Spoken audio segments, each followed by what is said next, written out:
The briefing room at RAF Tybenham fell silent. 28 crews, 280 young men, sat in wooden chairs facing the covered map on the wall. It was February 24th, 1944. A Thursday. Cold. The kind of English winter cold that seeps through stone walls and settles in your bones. Lieutenant Colonel James Stewart stood near the front. 35 years old. Operations officer of the 445th Bombardment Group. 3 years earlier, he'd been Hollywood's biggest star. Now he wore the silver oak leaves of a field-grade officer and the weight of command. When the curtain pulled back, revealing the red ribbon stretching from England deep into Germany, someone in the back rows groaned. Gotha. Aircraft factories. The heart of enemy production. 600 miles there. 600 miles back. Through the most heavily defended airspace in the world. Stewart's briefing was characteristically brief. He spoke about weather. About the target. About formation discipline. Then, as always, he ended the same way. Well, fellas. This is it. I want you all back here safe. That understood? Fine. He didn't fly that day. Group operations officers sometimes stayed behind to coordinate. So Stewart stood in the control tower as 28 B-24 Liberators thundered down the runway, lifted into the gray English sky, and disappeared into the clouds. 3 returned early over the English Channel. Engine trouble. Oxygen failure. The kinds of problems that save lives. Of the remaining 25 aircraft, only 12 came back. 13 bombers shot down. Over 130 men lost. Most of the men Stewart knew by name. Men whose hands he'd shaken at breakfast. Men who'd laughed at his jokes, asked him about Hollywood, called him Colonel with something between respect and affection. That night, alone in his quarters, Stewart pulled a small envelope from his pocket. The paper had worn soft from handling. Inside was a booklet barely larger than his palm, and his father's words written in a careful hand. The thing that takes the place of fear and worry is the promise in these words. I am staking my faith in these words. I feel sure that God will lead you through this mad experience. God bless you and keep you. I love you more than I can tell you. Dad. Stewart had read these words before every mission he'd flown. 20 combat sorties over Nazi Germany. But tonight, watching from the tower as the missing planes failed to return, the words felt different. Heavier, like a question he couldn't answer. What kind of man reads the same letter before flying into hell? What kind of man sends others to die while he remains behind? And what does it cost him? This is the story of James Stewart's war. Not the Hollywood version. The real one. The one he spent 50 years refusing to talk about. The one that changed him so completely that the man who came home couldn't recognize the man who'd left. The one that turned America's most beloved everyman into something darker, more complex, more haunted. It's a story about duty and faith. About the weight of command and the mathematics of death. About a father's love carried in a pocket through 20 missions over Germany. And about the invisible wounds that never heal. Part 1. Hollywood before the war. In 1940, James Stewart stood at the absolute peak of Hollywood success. At 32, he became one of the industry's biggest stars through sheer force of talent and likability. That shucks drawl. The boyish charm. The everyman quality that made him both extraordinary and somehow accessible. Mr. Smith Goes to Washington had made him a sensation the year before. The story of an idealistic young senator standing against corruption resonated with Depression-era audiences hungry for heroes who actually gave a damn. Stewart played Jefferson Smith with such earnest sincerity that cynics in the preview audience found themselves believing in American democracy again. Then came The Philadelphia Story in December 1940. Stewart played opposite Katharine Hepburn and Cary Grant in a screwball comedy about class, romance, and second chances. The role earned him the Academy Award for Best Actor, which he'd receive on February 27, 1941. The film broke box office records at Radio City Music Hall, $600,000 in 6 weeks, $2.4 million domestically. By any measure, Stewart had arrived. He was making $6,000 per month. One of Hollywood's elite. The kind of money that bought security, luxury, the comfort of knowing you'd never have to worry again. But Stewart had already made a different choice. On October 29, 1940, while The Philadelphia Story was still in theaters, James Stewart received his draft notice from Board Number 245 in West Los Angeles. He reported as required, and the United States Army rejected him. 138 pounds at 6'3", 5 pounds below minimum weight. Unfit for service. For a man whose grandfathers had both fought in the Civil War, whose father had served in the Spanish-American War, and the First World War, this rejection cut deeper than any bad review. Stewart had been raised in Indiana, Pennsylvania, in a family where military service wasn't something you did if convenient. It was something you did. Period. So Stewart appealed. He ate everything he could that was fattening. Loaded up on bananas. Asked a friend to work the scales. On his second attempt, he passed, with an ounce to spare. March 22, 1941. 9 months before Pearl Harbor, Private James Stewart reported for duty at Fort MacArthur, California. His salary dropped from $6,000 per month to $21,000. He was the first major American movie star to enlist. The decision baffled Hollywood. War in Europe seemed distant, uncertain. America hadn't yet entered the fight. Stewart could have waited, could have taken deferments, could have served in ways that didn't require giving up his career. But Stewart had already seen what was coming. As he told reporters, this country's conscience is bigger than all the studios in Hollywood put together, and the time will come when we'll have to fight. What the Army didn't know was that Stewart had been preparing for exactly this moment. In 1935, barely a year after arriving in Hollywood, he'd earned his private pilot's license. By 1938, he had his commercial certification. He'd logged over 400 flight hours by the time he enlisted, more than many military pilots. He owned a Stinson 105, the same model the Army used for training. He'd invested in Thunderbird Field, a pilot training school. This wasn't some celebrity dilettante playing at aviation. This was a man who'd fallen in love with flying the way some men fall in love with the sea. His childhood fascination with Charles Lindbergh's 1927 transatlantic flight had never faded. He'd wanted to attend the Naval Academy, become a Navy pilot. His father insisted on Princeton instead. But Stewart had found his way to the sky anyway. The Army quickly recognized they had someone useful. In January 1942, Stewart received his commission as second lieutenant. They assigned him to Mather Field as an instructor pilot, training other men on B-17 Flying Fortresses and B-24 Liberators. Stewart was good at it. Patient. Thorough. The kind of instructor who treated student pilots with respect rather than contempt. But every week, another class graduated and deployed overseas.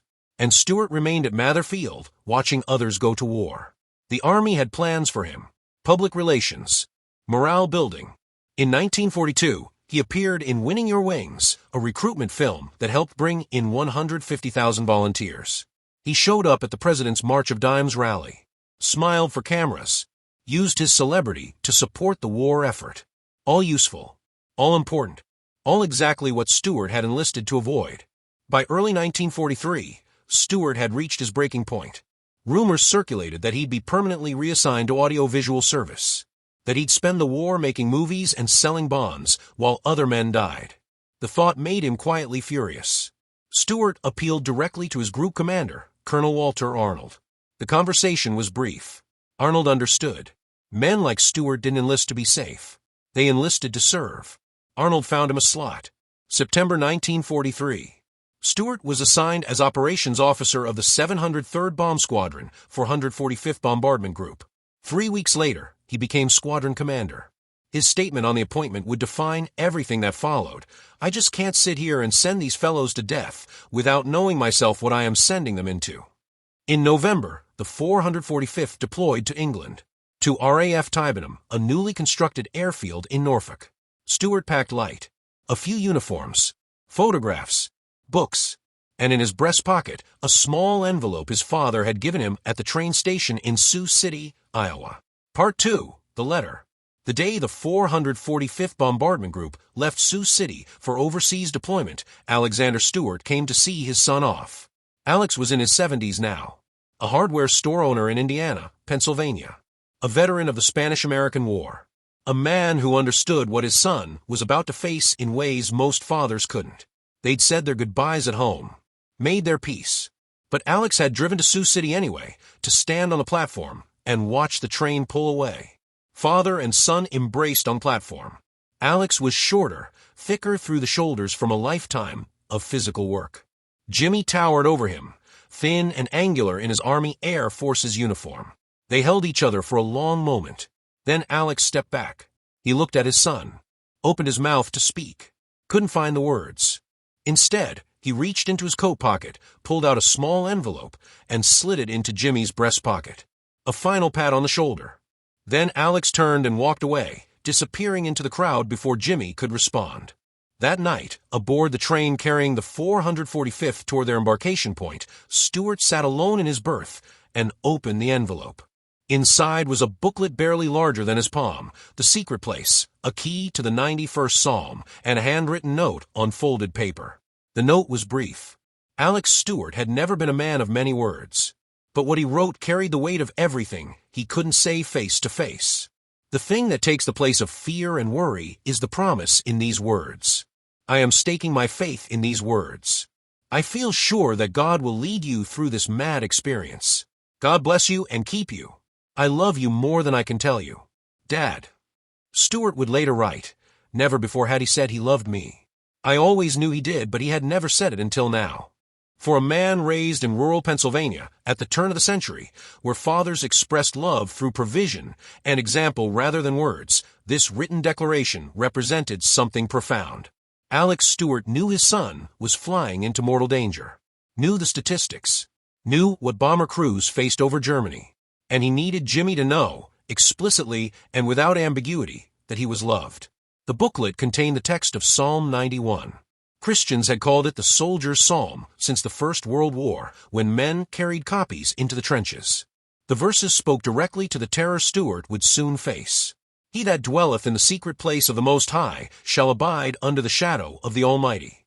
I will say of the Lord, He is my refuge and my fortress, my God, in Him will I trust. Surely He shall deliver thee from the snare of the fowler and from the noisome pestilence. He shall cover thee with His feathers, and under His wings shalt thou trust. His truth shall be thy shield and buckler. Thou shalt not be afraid for the terror by night, nor for the arrow that fleeth by day, nor for the pestilence that walketh in darkness, nor for the destruction that wasteth at noonday. 1,000 shall fall at thy side, and 10,000 at thy right hand, but it shall not come nigh thee. 1,000 shall fall at thy side, 10,000 at thy right hand. Stewart couldn't have known then how prophetically accurate those words would prove. From that night forward, the letter and booklet never left Stewart's possession. He kept them in his flight jacket pocket, before every mission briefing, before every takeoff, before climbing into the B-24 Liberator for another 7-hour journey into the most heavily defended airspace on Earth. William O. Schenck, who flew 11 missions with Stewart, later testified to what this ritual meant. Stewart would find a quiet corner before briefings, pull out the worn envelope, read his father's words and the psalm, then fold it carefully and return it to his pocket. Only then would he join the briefing. Other crew members noticed but didn't intrude. Men about to fly into German skies found their own ways to cope with fear. Some wrote letters, some prayed, some drank. Some told jokes, trying to laugh away the terror. Stewart read his father's words about love and faith and God's protection, and then he climbed into the bomber and flew into hell. The ritual wasn't about magical thinking. Stewart was too intelligent, too grounded in reality, to believe words on paper could stop an 88mm flak shell or turn away German fighters. But the letter represented something larger than protection. It represented connection, his father's voice in his pocket, his family's love carried at 20,000 feet. The faith of generations of Stewarts who'd served their country and come home. It was an anchor, a reminder of who he was beyond rank and mission, beyond the mathematics of survival and the burden of command. And on nights when the missing planes failed to return, when Stewart sat alone in his quarters calculating how many men had died under his watch, the letter reminded him why he was there. Not for glory, not for recognition, but because his father had taught him that when your country calls, you answer. And when men depend on you, you don't fail them, even when failure is inevitable, even when the mathematics guarantee loss, even when the only thing you can offer is your presence in the tower, waiting for planes that will never come home. Stewart would carry that letter through 20 combat missions over Nazi Germany, through the heaviest flak and most intense fighter attacks the 8th Air Force would face, through missions where half his formation didn't return. And when he finally came home in 1945, the letter came with him, worn soft from handling, creased from being folded and unfolded hundreds of times, but still there, still offering his father's love and faith when nothing else could. Part 3, Into Combat. December 13, 1943. Stewart's war began with ice and fire. The 445th Bombardment Group's first combat mission targeted U-boat installations at Kiel, Germany. Stewart led the high squadron, 25 B-24 Liberators in tight formation, each carrying 8,000 pounds of bombs, and 10 young men trying not to think about what was coming. The flight plan called for 7 hours in the air, north over the frigid North Sea, east into German airspace. Then the bomb run over Kiel, while German anti-aircraft batteries filled the sky with exploding steel. Then west again, limping home on whatever fuel and prayers remained. At 27,000 feet, the temperature dropped to 40 below zero. The B-24 Liberator wasn't pressurized. Men wore heated suits and oxygen masks, but the cold still found ways in. Through gaps in clothing, through thin aluminum skin, into bones and lungs, and the blood that pumped slower at altitude, thickening like oil in a cold engine. Stewart flew as co-pilot in the lead aircraft, though he commanded the entire high squadron. This was standard. Experienced commanders flew right seat, while career pilots handled the controls. But it meant Stewart spent 7 hours watching, coordinating, making decisions that determined whether men lived or died, while someone else's hands gripped the yoke. The flak over Kiel came up thick. Black puffs of 88mm shells exploding at altitude, each burst containing thousands of steel fragments moving at supersonic speed. The concussions rocked the aircraft. Fragments punched through aluminum skin with sounds like hail on a tin roof. Men flinched at every burst, knowing the difference between near miss and direct hit was pure mathematics and chance. Stewart's squadron held formation, dropped their bombs, turned for home. Every plane returned safely. It was a successful mission by every measure, and it was the easiest mission Stewart would ever fly. 3 days later, December 16th, Stewart led the entire 445th Bombardment Group to Bremen. More flak, heavier fighter attacks. Still the formation held. Still, the bombs hit their targets. Still, everyone came home. By Christmas Eve, Stewart was commanding combined formations in the largest mission to date, over 2,000 bombers and fighters hitting V-1 rocket sites across France. The scale was staggering.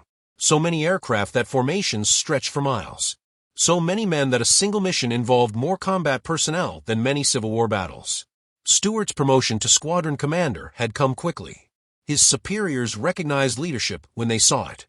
But command in the bomber war carried a burden unlike anything Stewart had experienced. Every decision rippled outward. Every mistake multiplied across formations. And unlike Hollywood, where you could call cut and try again, in combat there were no second takes. Then came January 7, 1944.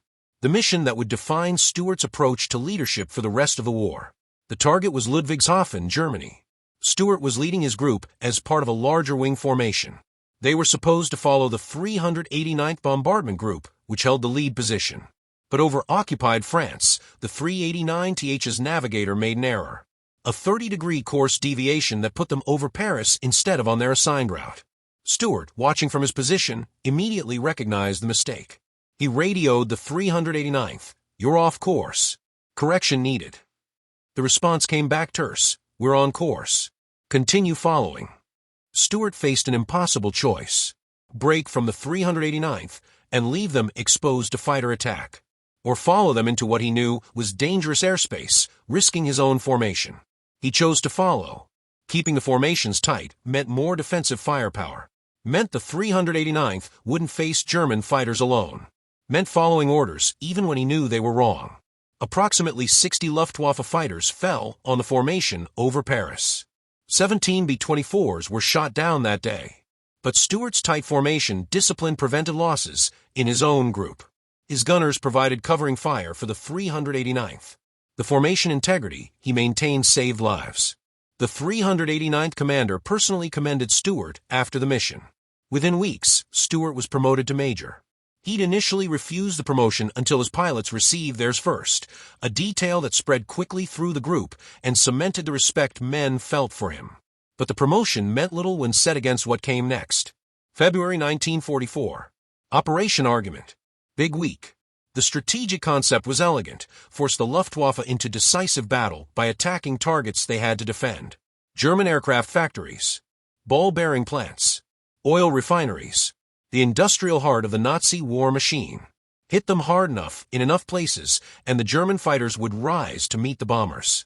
Then American escort fighters would destroy the Luftwaffe in the air. For bomber crews, this meant flying into the most heavily defended targets in Germany. Knowing the enemy would throw everything they had at you. Knowing losses would be catastrophic. Knowing you were bait in a larger strategic plan. Stewart flew multiple missions during Big Week. On February 20th, he served as deputy lead of the 2nd Bombardment Wing against Brunswick. The formation faced wave after wave of fighter attacks. Flak that turned the sky black. Stewart held his formation together through pure will and skill, maintaining bombing accuracy despite the chaos. He earned the Distinguished Flying Cross for this mission, his 10th combat sortie. Then came February 24th, Gotha, the mission that would haunt Stewart for the rest of his life. Stewart didn't fly that day. As operations officer, he remained at RAF Tybenham to coordinate. 28 B-24s took off. 3 returned early with mechanical problems. 25 aircraft continued to target. Stewart stood in the control tower, watching, waiting. The mission duration calculated at 7 hours. He tracked time, calculated fuel, monitored weather, did everything an operations officer does when his men are over Germany, and there's nothing else he can do but wait. The first planes appeared 6 hours later. Then more. Stewart counted them as they circled to land. 12 aircraft. 13 with battle damage visible even from the ground. Holes in fuselages. Shredded tail sections. 1 with an engine feathered. The count stopped at 12. 13 aircraft didn't return. Over 130 men missing. Most of them killed over Germany or captured. Some had parachuted into occupied territory. A few might evade capture and make it back through underground networks. But most were simply gone. The mission had faced the longest continuous air battle of the war, 2.5 hours of relentless fighter attacks and flak. The 445th pressed through to the target despite losses that would have broken other formations. They would receive the Distinguished Unit Citation for the mission. But citations don't bring back the dead. Stewart spent that night writing letters. To mothers. To wives. To families who would soon receive telegrams informing them their sons, their husbands, their fathers were missing in action. He knew many of these men personally. Had flown with some of them. Had shared breakfast that morning with crew members who would never eat another meal. Had shaken hands and made small talk and told them to come back safe, knowing even as he said it that some of them wouldn't. This was the burden of command Stewart had volunteered for. This was what he meant when he said he couldn't send men to death without knowing what he was sending them into. He'd flown the missions. He knew the terror. He'd seen the flak and the fighters and the bombers exploding in midair. And now he'd watched 13 aircraft fail to return, and there was nothing he could do except wait in the tower and count empty spaces in the formation, and write letters to families whose lives were ending even if they didn't know it yet. The next day, February 25th, barely 24 hours after Gotha, Stewart climbed back into the cockpit. The target was Firth, Germany. The mission would be his closest brush with death. Stewart flew as co-pilot in Dixie Flyer with Captain Neil Johnson. The bomb run over Firth brought the heaviest flak Stewart had yet experienced. Black bursts so thick the sky disappeared. Concussions that rocked the aircraft like a small boat in a storm. And then the sound every crew feared, the sharp crack of a direct hit. An 88mm shell punched through the fuselage, creating a hole 2 feet across just inches from Stewart's feet. The explosion shredded hydraulic lines and electrical systems. Fragments peppered the cockpit. The aircraft shuddered, started to drop. Johnson fought the controls. Stewart worked through emergency procedures, his hands moving automatically while his mind processed the fact that if the shell had hit 6 inches to the right, he'd be dead. No time for fear. No time for shock. Just procedures and discipline, and the cold wind screaming through the hole at 40 below zero. They lost 2 engines, leaving the target. The aircraft began to fall apart. Literally. The bomb bay doors wouldn't close properly. The crack from bulkhead to cockpit widened with each mile. At 20,000 feet, Stewart could feel the fuselage flexing beneath him, aluminum skin stressed beyond its limits. They flew for hours at 40 below zero, with wind whistling through the holes. Stewart went blue from the cold, but hadn't received a scratch. It was pure chance. 6 inches. The difference between life and death measured in the thickness of a prayer.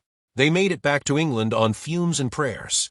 The aircraft was immediately scrapped, too damaged to repair. Stewart and the crew walked away. But something had broken inside him that day. Some limit had been reached. He didn't fly again for 18 days. An unusual gap. Long enough that people noticed. Long enough that Stewart's commanders recognized what they were seeing. Combat fatigue. Flak happy. The symptoms that would later be called post-traumatic stress disorder. Stewart would fly more missions.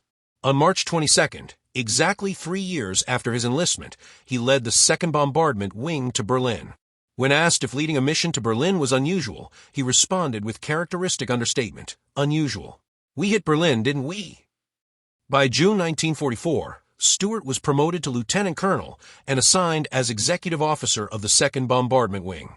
He continued flying when he could, though his headquarters position didn't require it. By war's end, he'd flown 20 officially credited combat missions.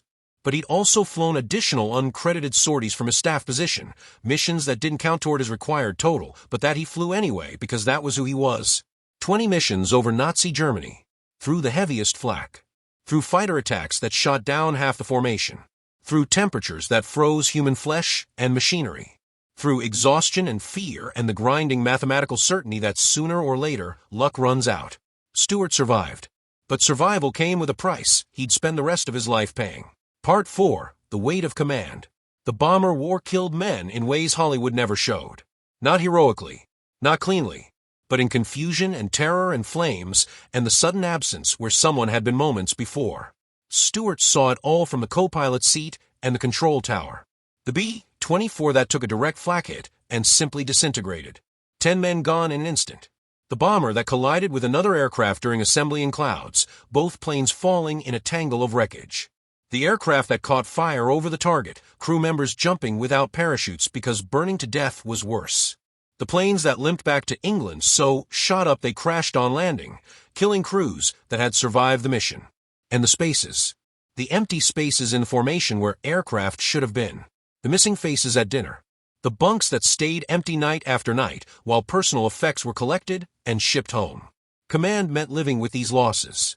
Meant understanding that every decision you made would ripple outward. Meant knowing that when you sent 25 aircraft to Germany, some wouldn't return, and there was nothing you could do about it except minimize the losses and make sure their deaths accomplished something. Stewart's leadership style reflected this burden. Unlike some commanders who maintained distance from their men, Stewart ate in the enlisted dining hall. He drove around town on Saturday nights, collecting crew members from bars so they wouldn't miss curfew. He refused to leave the control tower until every aircraft had landed or been accounted for, sometimes waiting hours while damaged planes limped home. William Schenck, who flew 11 missions with Stewart, later testified to what this meant to the men. Stewart refused to leave the control tower until every squadron aircraft had landed or was accounted for. Sometimes he'd wait for hours. But presence wasn't the same as prevention. Stewart couldn't stop the 88mm shells or turn away the Luftwaffe fighters. He couldn't change the mathematics that said bomber crews faced a 3% loss rate per mission, which meant by the 23rd mission your odds of survival dropped below even money. The statistics were brutal. The 8th Air Force suffered 58,000 casualties out of 250,000 aircrew, a casualty rate of 23%, higher than the U.S. Marines in the Pacific. Bomber duty was statistically more dangerous than being a Marine infantryman. In Stewart's 703rd Squadron alone, 71 men killed in action, 25 taken prisoner. In just the first 21 days of combat, December 1943 to January 1944, 6 crews lost, 61 men listed as missing in action. Stewart felt every loss personally. He'd later confess, "I tried with all my might to lead and protect them. I lost a few men, all my efforts, all my prayers couldn't stand between them and their fates, and I grieved over them, blamed myself even." The guilt was irrational but inescapable. Commanders know intellectually that combat deaths aren't personal failures. But knowing and feeling are different things. And Stewart's perfectionism, the quality that made him an excellent actor, became a weapon turned inward in war. Every man lost was a mission he could have planned better, a formation he could have held tighter, a decision he could have made differently. February 24, 1944, the Gotha mission nearly broke him. Witnesses said Stewart aged years in that single day. Standing in the control tower, counting aircraft that didn't return. 13 planes gone. 130 men lost. Most of the men Stewart knew. He spent that night and the next day writing letters to families. Mrs. Skjeej, whose husband Dave had celebrated his 22nd birthday in December and died in February. Mrs. Patterson, whose son had talked about becoming a teacher after the war. Mrs. Chun, whose husband had a 2-year-old daughter he'd never see again. There were no good words for these letters. No phrases that could soften the blow or make sense of a loss. Stewart wrote them anyway, because it was his responsibility, because these families deserved to know their men had served with honor, because someone had to bear witness to the lives that had ended under his command. And then the next day, he climbed back into the cockpit and flew to Firth. Because that was also his responsibility. Because his men were still flying, still facing the flak and the fighters, and he'd promised them he wouldn't send them anywhere he wouldn't go himself. The shell that punched through the fuselage 6 inches from his feet should have killed him. Pure chance that it didn't. The same mathematics that took 130 men at Gotha had spared Stewart at Firth. But survival carried its own burden. Why him? Why not the men who died? What made his life worth more than theirs? There were no answers. Just the cold whine through the holes in the fuselage, and the blue numbness of hypothermia, and the long flight home in an aircraft that was literally falling apart. Just the knowledge that tomorrow there would be another mission, another formation to lead, more men depending on him to bring them home safe when the mathematics said some of them wouldn't make it. Stewart didn't fly for 18 days after Firth. The official explanation was administrative duties. The actual reason was combat fatigue. Flak happy. The symptoms that would later be called post-traumatic stress disorder, but in 1944 were just called being broken. He went back. Flew more missions. Led the wing to Berlin. But something had changed.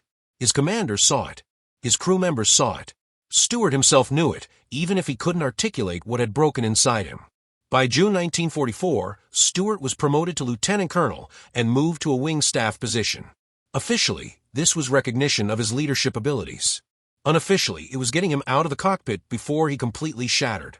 He'd served with honor, led with distinction, earned the Distinguished Flying Cross, the Air Medal with 3 oak leaf clusters, the French Croix de Guerre. He'd flown 20 combat missions and survived when the statistics said he shouldn't have. But Stewart measured success differently. Not by medals or missions completed. By the men who didn't come home.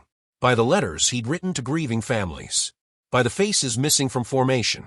71 killed in action. 25 prisoners of war. 13 aircraft lost in a single mission. 130 men gone in one day. These were the numbers Stewart carried home. Not the decorations. Not the commendations. Just the weight of command and the knowledge that he'd done his best and it hadn't been enough, and it would never be enough because in war, your best gets people killed, and there's nothing you can do about it except stand in the tower and count the empty spaces and write letters to families whose lives are ending even if they don't know it yet. Part 5, Coming Home. Stewart returned to Hollywood in August 1945 looking like a ghost. At 37, he'd aged decades. The man who'd been rejected for military service at 138 pounds had somehow lost more weight. His face was gaunt, hollowed out. His eyes carried something that made people look away. His parents saw it immediately when he came home to Pennsylvania. The Jimmy Stewart who'd left for war in 1943 had been confident, successful, at the height of his powers. The man who returned could barely function. The physical symptoms were obvious. Stewart's metabolism was destroyed. He could only keep down peanut butter and ice cream. His digestive system, wrecked by stress and altitude and years of forcing himself to eat in conditions that made food repulsive, simply stopped processing normal meals. But the physical deterioration was nothing compared to what was happening inside his head. The nightmares came every night. Stewart would later describe them in horrifying detail.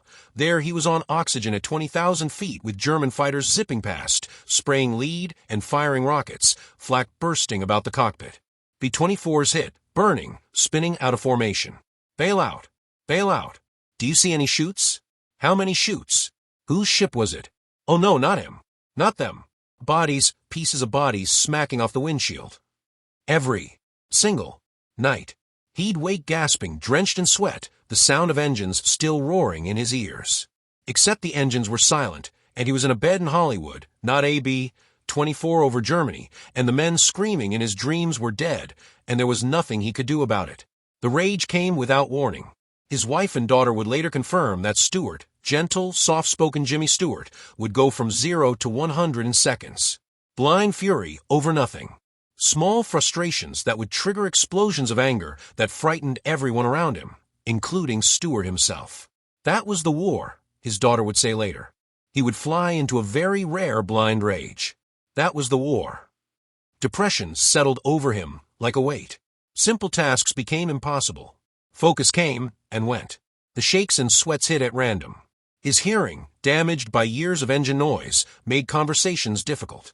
He struggled to remember lines, to concentrate, to function in ways that had been effortless before the war. Hollywood didn't know what to do with him. At 37, Stewart was considered too old, too thin, too damaged.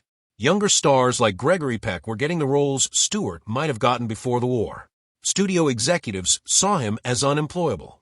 He moved into Henry Fonda's spare room. Both men recently back from war service. Both unemployed. Both traumatized. They sat quietly building model airplanes from balsa wood, returning to a childhood hobby because the adult world felt impossible to navigate. The only job offer came from MGM chief Louis B. Mayer, who wanted to make the Jimmy Stewart story, a sanitized version showing Stewart as a military hero flying over Frankfurt. Look at America's hero. Look at what Hollywood contributed to the war effort. Stewart refused. Flatly. Without hesitation. I saw too much suffering, he told Mayer. It's certainly not something to talk about or celebrate. Mayer called him ungrateful. A son of a bitch. Told him he'd never work in this town again. Stewart seriously contemplated returning to Indiana, Pennsylvania, working in his father's hardware store, giving up acting entirely. He thought his career was over. And part of him didn't care. What did movies matter compared to what he'd seen? What did any of it matter? Then Frank Capra called. Capra had also served, making propaganda films for the War Department, documenting combat, creating Why We Fight. He understood something about coming home changed. Capra pitched a project called It's a Wonderful Life. A story about a man who's given up on himself, who stands on a bridge ready to jump, who needs to be shown that his life mattered even when he couldn't see it himself. Stewart walked out of the meeting. After everything he'd experienced, the last thing he wanted was a drama about suicide. He wanted to make a comedy. Something light. Something that would help him forget. His agent called him back. Jimmy, you have no other offers. This is it. So Stewart said yes. Both he and Capra believed it might be their last film. Filming began in April 1946. Just 8 months after Stewart's return from Europe. 8 months since the nightmare started. 8 months of trying to function when everything felt broken. What emerged on screen shocked everyone watching the dailies. Donna Reed, who played Mary Bailey, later testified, this was not a happy set. These guys were very tense. The charming, aw shucks Jimmy Stewart America remembered was gone. In his place was someone darker. Haunted. Barely holding together. The famous living room scene where George Bailey screams at his children, throwing things in rage. Stewart wasn't acting. The cast and crew watched in silence as Stewart's post-traumatic stress disorder played out on camera. His wife and daughter would see it years later and recognize that moment immediately. That was the rage they'd experienced at home. That was the stranger who'd come back from war wearing Jimmy Stewart's face. The prayer scene at Martini's bar wasn't scripted the way it appeared on film. George Bailey was supposed to pray. But Stewart's breakdown was real. As I said those words, Stewart later revealed, I felt the loneliness, the hopelessness of people who had nowhere to turn, and my eyes filled with tears. I broke down sobbing. That was not planned at all. Frank Capra recognized something extraordinary happening. He invented a new film enlargement process specifically to capture Stewart's face in that moment because they knew he couldn't repeat it. This wasn't performance. This was catharsis caught on camera. Carol Burnett would later call it one of the finest pieces of acting ever on screen. But it wasn't acting. It was a man breaking open in front of the camera, his trauma made visible, his wounds exposed for audiences who had no idea what they were really watching. Henry Fonda understood. He'd been there in the spare room, building balsa wood airplanes with Stewart, while both men tried to figure out how to be human again. If you want to see the real Jimmy Stewart, Fonda said, you can find him in It's a Wonderful Life. The film opened December 20th, 1946. It flopped. Test audiences had tittered when the credits rolled. Mr. Smith in a movie about suicide? The darkness Stewart brought to George Bailey confused viewers who wanted their pre-war Jimmy back. Critics praised the performance, but audiences stayed away. The film lost money. Capra's production company went bankrupt. But something had shifted in Stewart during the filming. Lionel Barrymore, who played Mr. Potter, had challenged Stewart's questioning of whether acting was worthwhile after what he'd experienced. Are you saying it's more worthwhile to drop bombs on people than to entertain them? The question cut through Stewart's despair. Maybe art did matter. Maybe bringing light and hope to audiences wasn't trivial compared to his service. Maybe both things could be true. War was real and important and terrible, and so was helping people feel less alone. Stewart started taking roles again.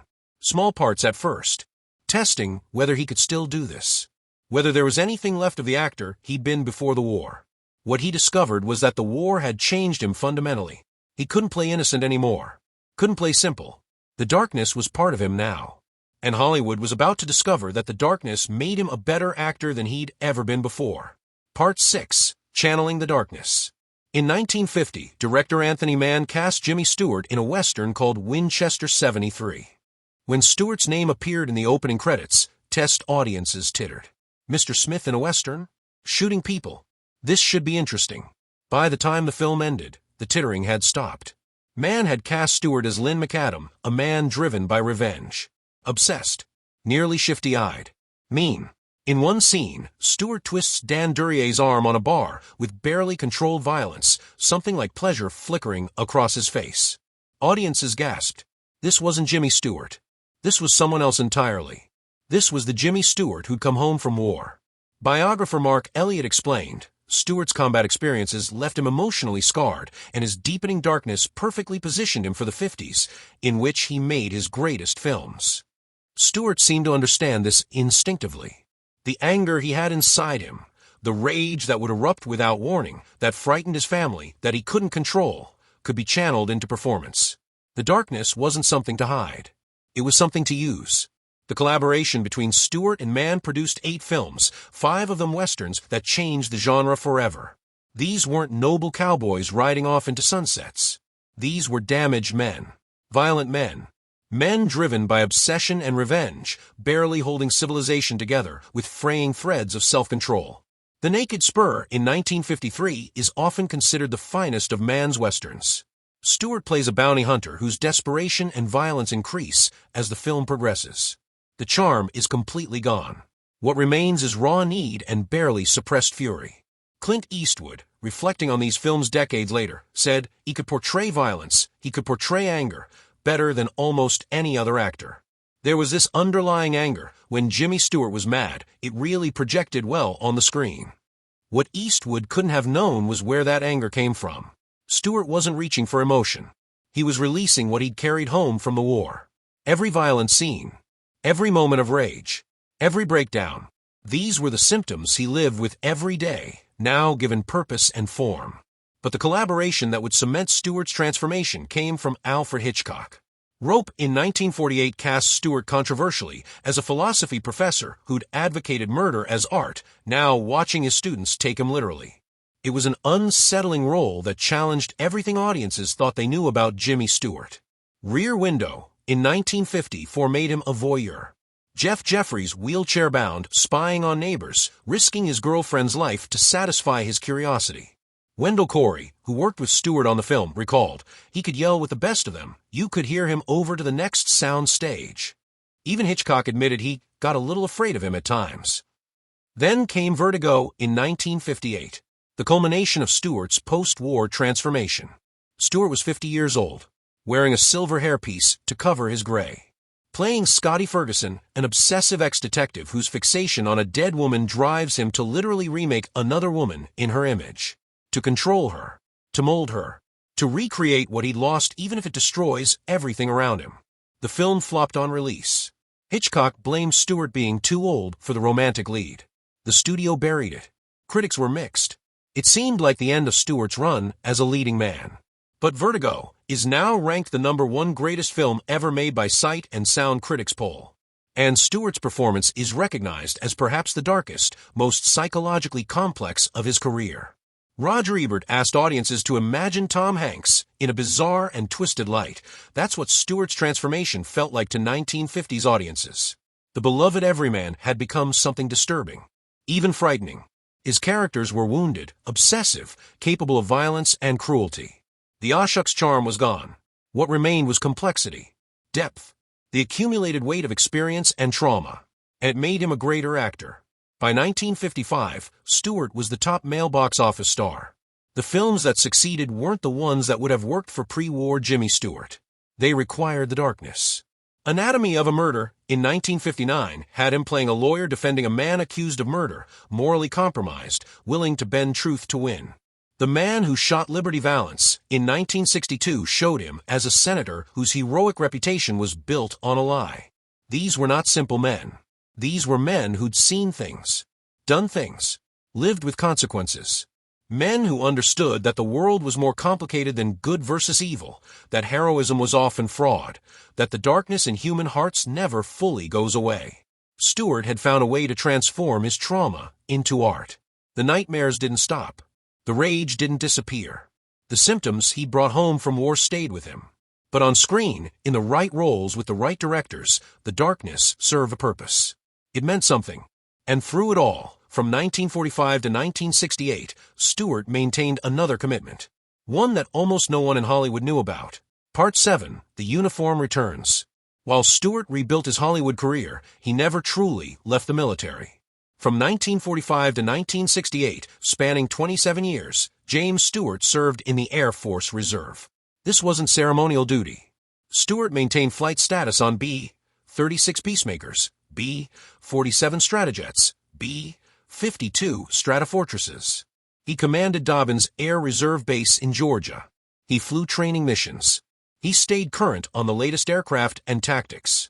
In 1957, when his promotion to brigadier general was proposed, Senator Margaret Chase Smith opposed it. She questioned whether celebrity was driving the nomination. Was the Air Force promoting Jimmy Stewart the actor rather than Lieutenant Colonel Stewart the officer? Stewart's supporters pointed to his record. 18 hours as first pilot of a B-52. Active training every year.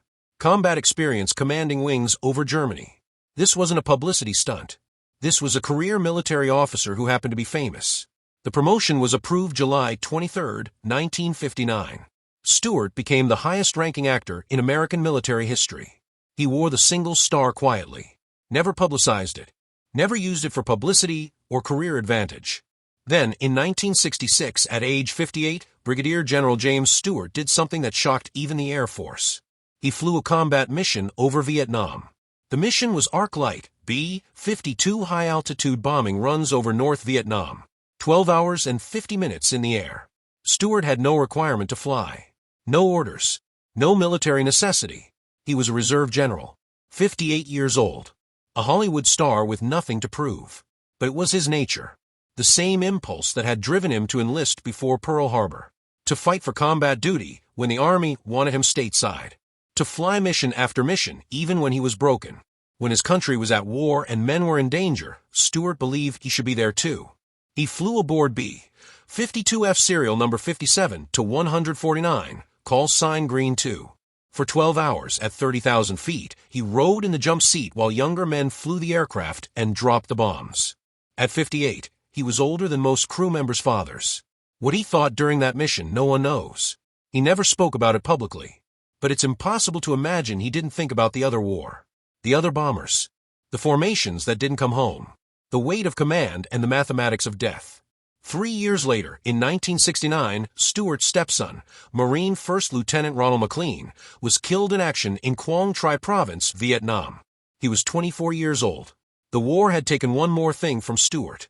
He retired from the Air Force on May 31, 1968, at the mandatory retirement age of 60. 27 years, 2 months, 9 days of military service. From private to major general, President Reagan promoted him to the retired rank in 1985. From prop planes to B-52s. From World War II to Vietnam. The Air Force awarded him the Distinguished Service Medal. In 1985, Reagan added the Presidential Medal of Freedom. Stewart accepted both quietly. He never publicized his reserve service. Never mentioned it in interviews unless directly asked. The decorations from World War II, the Distinguished Flying Cross with Oak Leaf Cluster, the Air Medal with 3 oak leaf clusters, the French Croix de Guerre, sat in drawers, not on walls. His attitude remained unchanged from 1941. This was duty. Nothing more.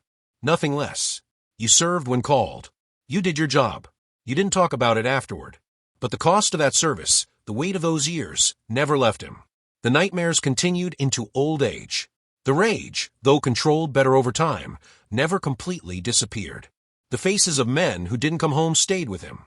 And in his pocket, kept in his wallet for the rest of his life, was a worn envelope containing his father's letter and Psalm 91.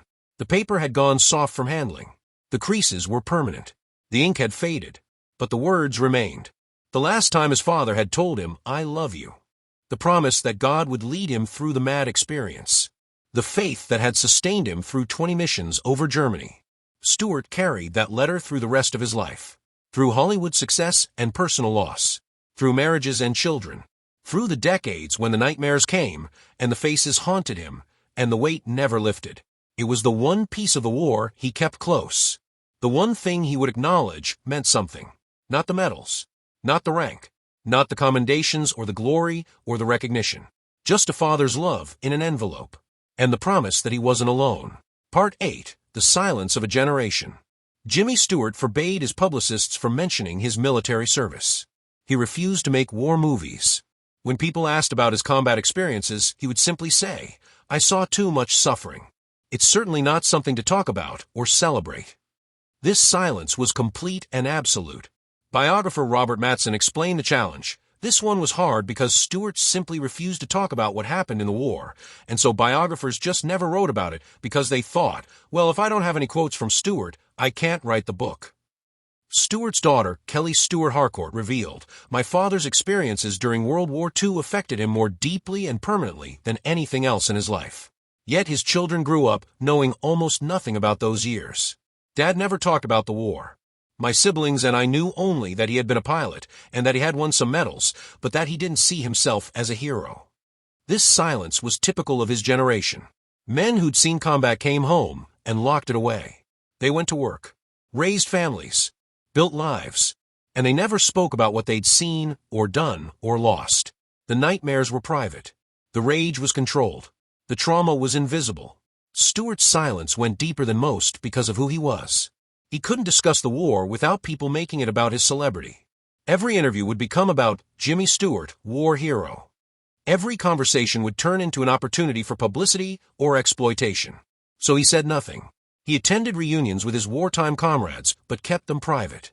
He returned twice to RAF Tybenham, walking the silent airfield where 108 Liberators had been lost. Photographs show him standing alone on the runway, but what he thought during those visits remains a mystery. The few times Stewart broke his silence reveal how deeply the war marked him.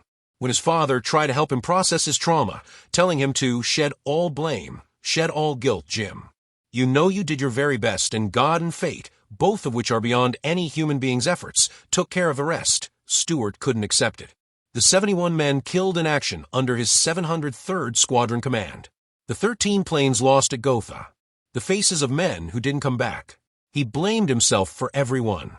His rare public statement about fear in combat captured the essence of what he'd endured. Fear is an insidious and deadly thing. It can warp judgment, freeze reflexes, breed mistakes, and worse. It's contagious.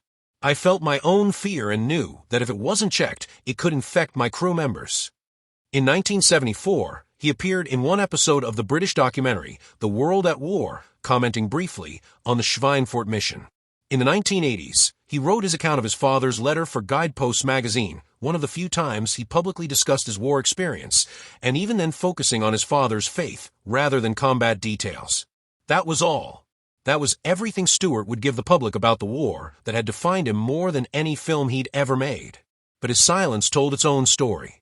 The man who'd been one of Hollywood's most charming, accessible stars became intensely private about the thing that mattered most. The performer who could make audiences laugh and cry with a glance wouldn't share the experiences that had taught him about real laughter and real tears. What he carried alone. Or as alone as anyone can be when the nightmares come every night.